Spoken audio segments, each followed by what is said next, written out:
الحمد لله الكريم ذي المنن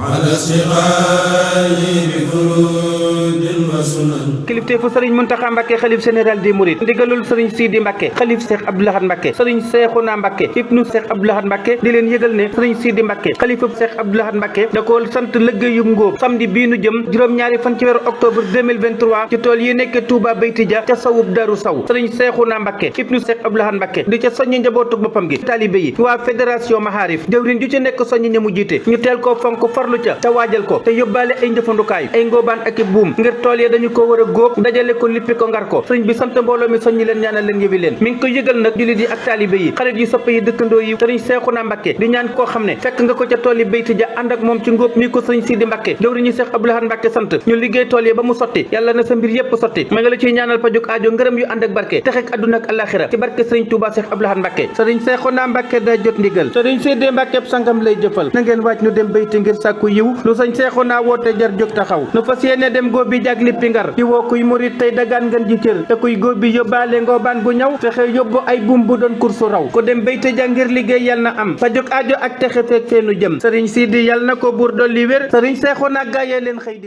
alhamdulillahi الكريم ذي المنن على استغاثة بفروض